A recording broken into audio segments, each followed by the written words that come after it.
저희들이 주신 말씀의 제목은요, 스바냐 강인데요, 우리를 향한 하나님의 마음이라는 제목으로 말씀을 드리기를 원하는데요. 잠시 영상을 먼저 한번 보실 텐데, 이것은 지구의 종말이라는 주제로 만들어진 영화인데요. 투모로우와 또한 노잉이라는 영화의 한 장면인데 함께 잠깐 보시겠습니다.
지구의 종말의 모습을 보면서 내용인데요. 이 영화를 보면서 어떤 마음이 드세요? 여러 가지 생각이 들 때는 저는 세 가지 생각이 들었습니다. 뭐냐면 하나는 이 종말의 심판을 피할 사람이 하나도 없겠구나, 이런 생각이 들었고요. 또 그 종말의 심판은 정말 처참하구나, 그리고 굉장히 두렵다라는 생각이 들었습니다. 그리고 이 종말의 상에서는요, 현재 내가 가지고 있는 그 모든 것들이 아무 소용이 없겠구나, 의미가 없겠구나, 이런 생각이 들었습니다. 근데 이 종말이라는 것은요, 우주적인 종말뿐만 아니라 우리 개인의 종말도 있기 때문에 그 종말의 모습을 우리가 보면서 그 종말을 어떻게 준비하며 살아가야 할 것인가는 굉장히 중요한 문제일 것입니다. 또한 이 종말 가운데 그 하나님이 심판하시는 모습을 보면서 하나님이 과연 어떤 분이신가에 대해서 안다는 것은 너무나 중요한 문제가 아닐 수 없을 것입니다. 오늘 함께 나눌 말씀은 스바냐 말씀입니다. 여러분 한 주 동안 스바냐 말씀을 묵상하신 분들은 계속 보셨을 텐데요. 이 스바냐 선지자는요, 이 소선지서 중에 하나이고요. 이 스바냐서는 하박국, 에레미야와 함께 이 동시대에 활동했던 사람입니다. 그리고 스바냐를 그러면 이 스바냐서를 누가 지었을까요? 스바냐가 지었죠. 스바냐서니까 스바냐가 지었습니다. 그렇죠? 이 스바냐의 뜻은 뭐냐면 여호와께서 숨기신다, 감추신 자, 이런 뜻이에요. 그러면 스바냐는 어떤 사람일까요? 띄워놓으셨는데 한번 같이 읽어볼까요? 어떤 사람인지 시작. 아몬의 아들 유다왕 요시아의 시대에 스바냐에 임한 여호와의 말씀이라. 스바냐는 히스기야의 현손이요 아마랴의 증손이요 그다라의 손자요 구시의 아들이었더라. 이렇게 됐습니다. 이 스바냐는 선지자는요, 유다의 13대 왕이었던 히스기야 왕의 현손이고, 그렇기 때문에 이 사람은 누굴까요? 신할까요? 뭘까요? 왕족이었다는 거예요. 왕족의 한 명이었다는 겁니다. 표를 잠깐 한번 띄워줘 보세요. 좀 작긴 한데 작죠.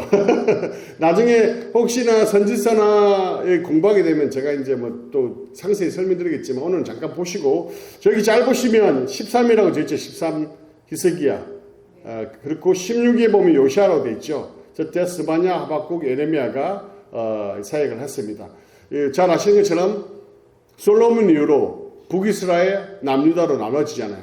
그리고 그 연대가 쭉 지나가다가 나중에 북이스라엘은 아수르에게 멸망하고 그 다음에 남유다는 바벨론에게 멸망하잖아요. 그 내용이 이제 전제되어 있는 내용인데, 어쨌든 스바냐는 유다의 16대 왕인 요시아의 시대 때 말씀을 선포하고 선지자 사역을 했던 사람이에요. 그래서 요시아 시대의 역사적인 배경이 굉장히 중요합니다. 그 배경이 무엇이냐에 따라서 이 스바냐 선지자가 선포했던 말씀이 무엇인지 더 이해를 할 수 있는데요. 이 요시아 시대 때는요, 고대 건동의 패권을 누가 가지고 있었냐면 아수르가 가지고 있었어요. 아수르가. 지도 한번 보여주실래요? 저 보이시죠? 굉장히 큰 땅을 아수르가 빨간색으로 되어 있는 그 안에 땅들이 아수르가 차지한 땅이에요. 그 5대 제국 중에 하나인 아수르가 굉장히 큰 땅을 차지하고 있었죠. 그러나 저때 당시 어떤 일이 일어났었냐면 스바냐 당시 때 이 신바벨론 제국이 등장해요.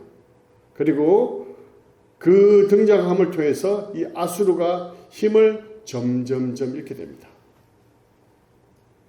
그리고 이 아수르라는 나라는요, 굉장히 포악한 성격을 가지고 있는 나라였습니다. 그리고 굉장히 잔인했어요. 사람들을 잡아갈 때 길을 뚫어가지고 거기 꼬쟁이를 끼워가지고 끌고 가고 사람들을 굉장히 포악하고 잔인하게 다루었던 나라예요. 그러다 보니 이 속국들, 이 아수르에게 점령됐던 속국들이 아수르를 굉장히 싫어했습니다.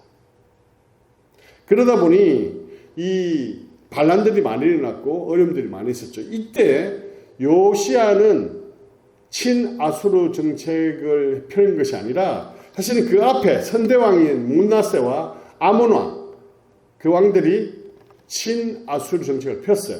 그러나 요시아는요, 아수르가 힘이 약해진 틈을 타서 독립국가로 선포하고 또한 반아수르 정책을 펼쳐요. 그리고 요시아에게 중요했던 게 뭐냐면 종교개혁을 단행합니다. 이 종교개혁을 실행할 때 스바냐가 굉장히 많은 멘토로서 이 요시아에게 조언을 하고 협력을 하고 힘을 보탰죠. 그러한 이 배경 속에서 이 스바냐서를 쓰고 있다고 보시면 됩니다. 이러한 역사적 배경 속에서 스바냐서를 기록했는데요. 자, 1장을 시작하면서 스바냐에 대한 짧은 소개가 이어졌습니다. 그리고 바로 뭐가 나옵니까? 여호와 하나님의 심판이 나오고 있습니다. 그 심판의 내용을 보면요. 잠깐 넘겨주시겠습니까? 2절 3절 읽어볼까요? 시작! 여호와께서 이르시되 내가 땅 위에서 모든 것을 진멸하리라. 내가 사람과 짐승을 진멸하고 공중의 새와 바다의 고기와 거치게 하는 것과 악인들을 아울러 진멸할 것이라. 내가 사람을 땅 위에 멸절하리라. 나 여호와의 말이니라. 이 온 땅에 대한 심판을 스바냐서에서 말씀하고 있다는 거예요. 스바냐서는 그냥 단순하게 이스라엘만 심판에 대해서 이야기하는 것이 아니라 전 인류적인 심판을 같이 예언하고 있다는 것이죠. 이 내용을 잘 보면 어떤 생각이 되죠? 노아 홍수 때 그 심판을 연상하게 한다는 것이죠. 스바냐 당시 유다의 그 범죄와 패역함이 마치 세상 제약이 가득해서, 그래서 모든 사람들의 계획이 악하여서 하나님께서 심판하셨던 노아 때의 모습과 똑같다는 것이죠. 그리고 이어서 재건운주와 같은 유다, 예루살렘에 대한 심판이 나오는데요. 한번 넘겨주시길래요? 같이 읽겠습니다. 시작! 내가 유다와 예루살렘의 모든 주민들 위에 손을 펴서 남아있는 바알을 그곳에서 멸절하며 그 마림이란 이름과 및 그 제사장들을 아울러 멸절하며, 그 다음 넘겨주세요. 또 지붕에서 하늘의 무별에서 경배하는 자들과 경배하며 여호와께 맹세하면서 말감을 가리켜 맹세하는 자들과 여호와를 배반하고 따르지 하는 자들과 여호와를 찾지 아니하며 구하지도 아니하는 자들을 멸절하리라. 인데 빠졌네요. 이게 뭐냐면 유다와 예루살렘의 죄가 얼마나 심각한지를 이렇게 보여주고 있는 것이죠. 요시야 왕이요, 이 우상들을 파괴하고, 굉장히 많은 우상들을 소개하고 있죠. 그 우상들을 파괴하고 종교개혁을 단행합니다. 그렇지만 그 앞에 므낫세와 아몬이 해왔던 그 우상의 그 관습들이 그대로 남아서 만연하게 되는 것이죠. 그리고 영적인 배교와 타락이 지속됩니다. 보셨다시피 많은 백성들이 하늘 위에 지붕 위에 올라가서 하늘의 그 성신들을 숭배했다는 것이죠. 그건 뭐냐면 모든 집이 우상 숭배를 했다는 거예요. 거기에다가 또 뭡니까? 여호와를 예배하면서 동시에 누구를 찾아요? 말감을 또 가르치 맹세했다는 것이죠. 예배했다는 것입니다. 그리고 또한 배교하고 배반하고 또한 불신앙에 빠진 자들이 가득했다는 거예요. 우리가 이 두 심판들을 보면서 특히 앞에 심판을 보면서요 이해가 안 되는 게 있어요. 왜 멀쩡한 짐승들, 왜 멀쩡한 그 바다의 고기들, 새들, 그리고 땅까지 모두 하나님께서 심판하시냐는 것이죠. 그것은 뭐냐면 이 유다가 범한 그 죄가 얼마나 심각하면 그 모든 땅과 바다의 모든 것까지 심판을 받게 됐냐는 것이죠. 즉 이것은 뭐냐면 인간의 죄는요 세상의 모든 만물까지 심판 가운데 멸망하게 만든다는 거예요. 그래서 세상의 인간의 죄로 말미암아 세상의 모든 물질들과 동물들과 모두 세계가 고통 가운데 들어갔다는 것이죠. 우리가 1절에서 6절 말씀을 읽으면서요 계속 반복되는 말씀을 기억하십니까? 찾으셨나요 혹시? 보면 진멸이라는 단어가 나와요. 그리고 멸절이라는 단어가 반복해서 나옴을 알 수 있습니다. 잠깐 넘겨주실래요? 보시면 이 sweep라는 단어는 진멸이라는 뜻이에요. 완전히 없습니다. sweep away. 완전히 없애버린다. 휩쓸어가지고 완전히 없애는 그런 것을 이야기하죠. 그리고 하나 더 넘겨주세요. 이 카라트라는 것인데 멸절하다, 잘라버리다. cut off. 완전히 잘라서 떼어내어버리는 것이죠. 완전히 잘라서 없애버린다는 거예요. 이 카라트라는 것은 언약과 관계되어 있는데 이 언약을 거부하고 언약을 깼던 사람들을 잘라내겠다는 그런 굉장히 중요한 의미가 있습니다. 이것은 뭐냐면 하나님의 완전하고 철저한 심판을 말씀하고 있다는 것이죠. 하나님의 심판에 대한 의지를 나타내고 있다는 것입니다. 그래서 심판은 어느 누구도 피할 수 없다는 거예요. 하나님의 이 철저한 심판 가운데 피할 수 있는 사람은 없다는 것입니다. 1장 18절 한번 읽어볼까요? 같이 시작. 그들의 연과 금이 여호와의 분노의 날에 능히 그들을 건지지 못할 것이며 은과 금조차도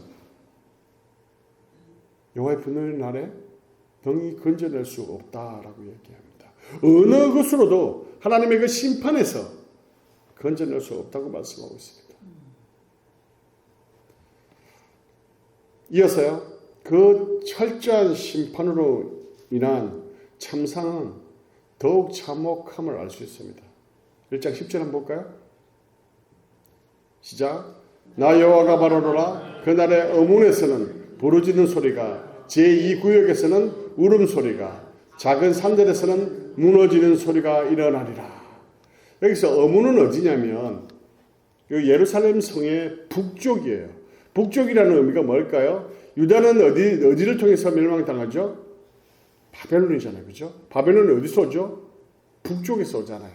북쪽에 와서 최고로 먼저 공격한 문이 바로 저 어문이에요. 그렇다는 말은 가장 심하게 공격을 당했을 것이고 가장 고통 가운데 있었을 것이라는 거예요. 이 제2구역은 이 어문과 연결되어 있는 그 지역을 말해요. 그곳에 뭐라고요? 어떻게 된다고요? 울음소리가 넘쳐날 것이라는 것이죠. 비명소리가 넘쳐날 것이라는 것이죠. 수많은 가족과 친구와 이웃들이 죽어가는 그 통곡소리가 넘쳐날 것이다 라고 얘기합니다. 1장 14절은요. 넘겨주세요. 같이 읽겠습니다. 시작. 여호와의 큰 날이 가깝도다. 가깝고도 빠르도다. 여호와의 날 소리가 다 용사가 슬피 우는도다. 자, 보세요. 용사라는 사람들은 어떤 사람입니까? 굉장히 강한 사람들이잖아요. 그죠? 근데 그들이 어떻게 한다고요? 심히 슬피 운다고. Crowd cries aloud 돼요. 심히 슬피 운다. 그 심판이 얼마나 두렵고 처참하고, 그렇다면 왜 이렇게, 그렇기 때문에 이렇게 심히 슬피 운다는 것이죠. 그렇다면 힘없는 백성들은 어떨까요? 그 광경 속에 완전히 그냥 아비규환이겠죠. 저희 스바냐스를 준비하면서요, 심판을 너무 하나님께서 이렇게 정렬하게 하시니까 굉장히 목회자가 이 심판을 주일날 은혜 받으러 오신 분들에게 이 심판을 설교하는 건 쉽지 않습니다. 그러나 중요한 이 심판 가운데서 우리가 깨달을 것들이 있기 때문에 그렇습니다. 스바냐스 2장에 보면 열방에 대한 또 심판이 나오거든요. 이 열방들은 사실은 이스라엘이 고통당할 때 그들을 오히려 격려하고 이랬어야 되는데 오히려 그들도 비웃고 교만하고, 그러니까 하나님께 동일하게 심판하셨는데, 보면 이 장의 내용을 보면 블레셋 도시인 가드, 아스글론, 아스돗, 굉장히 이곳은 물이 많고 비옥한 곳이었습니다. 어떻게 됩니까? 폐허가 되고요, 쫓겨나고요. 그리고 그 해안가에는 목초만 남게 돼요. 우리가 겨울에 이렇게 겨울 바다나 가까이 가보면 굉장히 황량하잖아요. 그런 모습을 기억하시면 돼요. 이 블레셋이 그렇게 됐다는 것이죠. 그리고 이스라엘을 저주하며 국경을 침략했던 모압과 암몬에게도 심판이 많은데요, 찔레가 자라고 파종할 수 없는 소금의 땅이 되어버렸다고 이야기합니다. 왜냐하면 그 소금을 뿌리면 모든 것들이 다 죽어버리잖아요.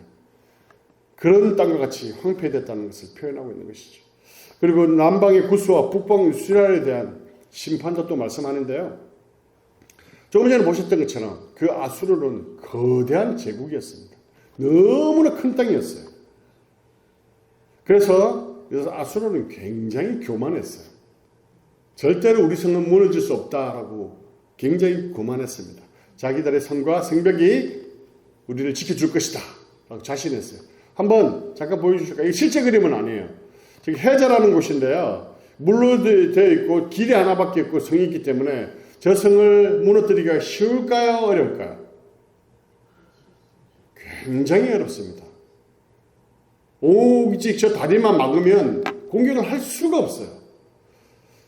근데 그 니느웨, 그 아수르의 수도가 니느웨잖아요. 니느웨 저 성이 지금은 좀 작아 보이지만, 작게 보이지만 굉장히 크고 잘 만들어진 성이 철옹성이라고 했습니다. 저 성을 가지고 있었기 때문에 그러한 교만한 마음을 가지고 있었죠. 그러나 어떻게 됩니까? 전혀 자기들이 예상하지 못했던 홍수로 인해서 저 성벽이 무너져 버려요. 하나님의 방법이죠. 그리고 그 땅은 사막같이 메마르고 짐승이 거처하는 인적이 끊긴 적막한 땅으로 바뀌어지고 맙니다. 우리가 오늘날에도 전쟁을 보면요, 지난주에도 제가 말씀드렸지만 우크라이나와 러시아 전쟁 보면 정말 참혹하잖아요. 그리고 하마스와 이스라엘 전쟁 보면 굉장히 눈뜨고 볼 수 없는 그런 참혹한 모습들을 많이 볼 수 있습니다. 이러한 철저한 심판의 내용이요, 1장부터 3장 8절까지 계속해서 이어집니다. 이러한 심판을 통해서 죄에 대해서 철저하게 심판하시는, 그리고 진멸하시는 이 공의의 하나님의 모습을 우리가 볼 수 있다는 것이죠. 그래서 많은 사람들이 이 구약을 읽다가 실족을 합니다. 실족을. 특히 선지서를 읽다가 굉장히 많이 실족을 해요. 죄에 대해서 이렇게 철저하게 심판하시는 그 하나님의 모습을 보고 두려워합니다. 그리고 심지어는 하나님에 대해서 실망합니다. 아니, 하나님이 이렇게 잔인하시다는 거예요. 거기 있는 아이들은 어떡하고, 거기 노인들은 왜 저들을 저렇게 잔인하게 죽이실까? 멸절하실까? 꼭 이렇게 멸망시켜야 하는가? 이런 많은 어머니들이 들기 때문에 그렇죠. 유명한 기독교 작가입니다. 많은 책을 썼죠. 이 필립 얀시라는 분인데요. 잠깐 넘겨주세요. 이분이 하나님 당신께 실망했습니다 라는 책을 썼어요. 여러분 하나님에 대해서 좀 더 깊게 알고 싶은 분은 한번 읽어보시면 좋을 것 같습니다. 뭐라고 이분이 여러 가지 내용을 이야기했지만 세 가지 질문하는데요. 하나님은 공평하신 분인가? 라는 질문을 했어요. 여러분 중에도 그런 마음 가진 분 계실지 모르겠습니다. 그리고 하나님은 왜 침묵하시는가? 이 세상이 이렇게 악한데 왜 그 악한 자들은 잘 살고 침묵하시는가? 그리고 또 왜 하나님께서 우리가 힘들고 어려울 때 숨으시는가? 이런 이 굉장히 중요한 신학적인 주제를 가지고 있는 질문들을 던졌습니다. 이렇게 하나님에 대한 이 오해, 하나님의 마음에 대한 오해를 우리 또한 가지고 있을 줄 모르겠습니다. 그러나 우리가 기억해야 할 것은요. 하나님은 죄에 대해서 공의의 하나님이신 것은 분명합니다. 그러나 사랑의 하나님이시기도 하시다는 거예요. 우리를 향한 하나님의 마음은요. 심판이 목적이 아니라는 거예요. 심판하여서 모든 것을 제거하고 고통을 주는 것이 하나님의 목적이 아니라는 것입니다. 그렇다면 하나님의 우리를 향한 마음은 뭘까요? 서반야 선지자가 말씀하는데요. 같이 읽겠습니다. 시작. 읽겠습니다. 시작.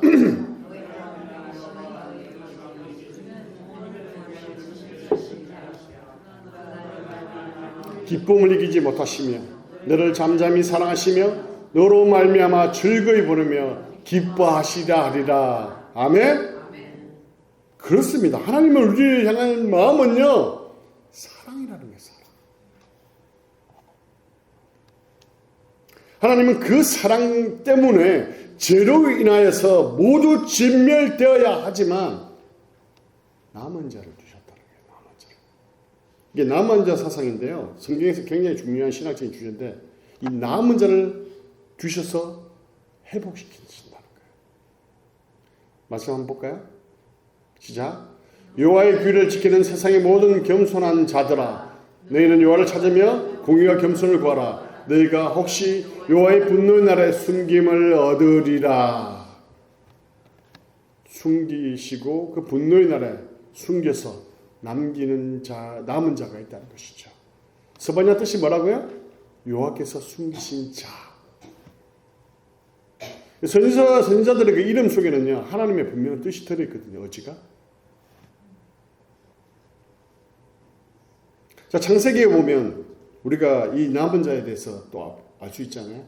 온 세상을 물로 심판받을 때 누가 남았죠?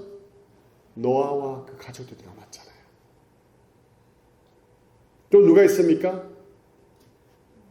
북이스라엘 아합 왕 시대 때 엘리야. 자기만 혼자 남아서 하나님 이제 나 혼자 남았습니다. 내가 이 악한 세대에 어떻게 할까요? 하나님 뭐라 말씀하십니까? 바알에게 무릎 꿇지 않은 7,000명이 너와 함께한다. 이렇게 말씀하시죠. 하나님께서 이렇게 남은 자들을 두신다는 것이죠. 그래서 하나님의 심판의 목적은요. 우리를 거룩하게 하여서 회복하시기 위함이라는 겁니다. 죄에서 떠나서 새롭게 회복하시기 위함이라는 것이죠. 말씀을 잠깐 볼까요? 시작. 이스라엘 남은 자는 악을 행하지 아니하며 거짓을 말하지 아니하며. 자, 이스라엘의 남은 자라고 말씀을 하고 있죠.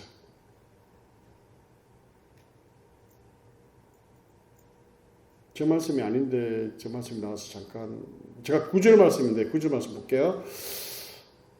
그때 내가 여러 백성의 입술을 깨끗하게 하여 그들이 다 여호와 이름을 부르며 한 가지로 나를 섬기게 하리라. 이렇게 말씀을 하고 있거든요. 3장 9절에 보면 죄로부터 먼저 깨끗하게 하신다는 거예요. 왜 입술을 깨끗하게 하실까요? 우리 죄가 항상 처음에 어디부터 시작됩니까? 입이잖아요. 입. 그리고 두 번째는 뭐냐면 예배를 하나님께서 회복하시기 원하셨던 거예요. 10절 말씀 볼까요? 시작. 내게 구하는 백성들 곧 내가 흩은 자의 딸이 구수강 건너편에서부터 예물을 가지고 와서 내게 바칠지라. 이 예배의 모습이거든요. 입술로 범죄하던 것에서 깨끗하게 우상을 숭배하고 우상을 따르고 우상을 예배하던 자들을 하나님을 예배하고 하나님을 찾고 하나님을 섬기는 자로 만들기 위해서 하나님께서 그 심판 가운데 있다는 것이죠. 죄로부터 깨끗하게 되는 것, 회복하게 되는 것, 그것이 우리를 향한 하나님의 그 마음이라는 것입니다. 3장 17절 말씀 다시 한번 드리겠습니다. 시작. 너희 하나님 여호와가 너희 가운데 계시니 그는 구원을 베푸실 전능자이시라. 그가 너로 말미암아 기쁨을 이기지 못하시며 너를 잠잠히 사랑하시며 너로 말미암아 즐거이 부르며 기뻐하시리라 하리라. 그렇게 무섭게 심판하시던 하나님께서 그리고 우리를 떠나셨던 그 얼굴을 숨기셨던 침묵하셨던 하나님께서 우리 가운데 계신다라고 말씀하셨다는 거예요. 그리고 그 무서운 심판 가운데서 우리를 구원하시겠다라고 말씀하고 계시다는 것이죠. 거기다 한수를 더 떠서 우리로 말미암아 그 기쁨을 이기지 못하겠다고 너무 기뻐서 즐겁게 노래를 부르겠다고 말씀하신다는 것이죠. 대부분 자녀들 계셨을 테니까 어떻습니까? 우리가 아이들을 혼내고 하지만 그게 미워서 그런가요? 사랑이잖아요. 사랑 잘 되기 위해서. 이것이 우리를 향한 하나님의 마음이라는 겁니다. 이것은 죄로 인하여서 영원히 죽을 수밖에 없었던 우리를 위해서 그 아들 독생자 예수 그리스도 눈에 넣어도 아프지 않을 그 아들을 십자가에 죽이시면서까지 우리를 사랑하신 그 사랑, 그것이 하나님의 우리를 향한 마음이라는 거예요. 하나님의 우리를 향한 마음은요, 고난이나 핍박이나 심판 가운데 고통 가운데 죽는 것이 아니라 구원받고 회복되는,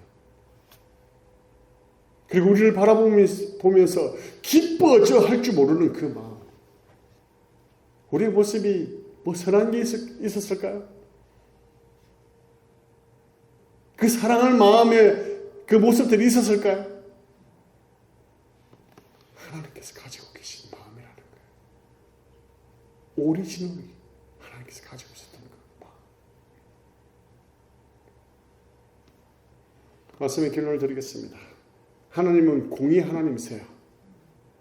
그래서 죄에 대해서는 철저하게 심판하십니다. 그러나 하나님은 사랑의 하나님이시기도 하시다는 거예요. 그래서 공의의 심판 가운데 하나님의 그 사랑을 드러내십니다. 하나님의 사람들은 심판 가운데 있다 할지라도 구원하시고 우리를 바라보시며 기뻐하시고 잠잠히 사랑하신다는 거예요. 사랑하는 여러분, 이 믿음을 가지고 그 하나님의 우리를 향한 그 사랑의 하나님을 우리가 기억하시면서 때때로 우리 가운데 하나님에 대한 오해, 하나님에 대해서 알 수 없는 것, 이해할 수 없는 일들이 우리 가운데 일어날 수 있습니다. 그러나 이 하나님을 향한 우리의 마음을 바라보시면서 그 여러분의 그 신앙의 과정 속에 넉넉히 승리하시는 여러분 되시기를 주님의 이름으로 간절히 축원합니다.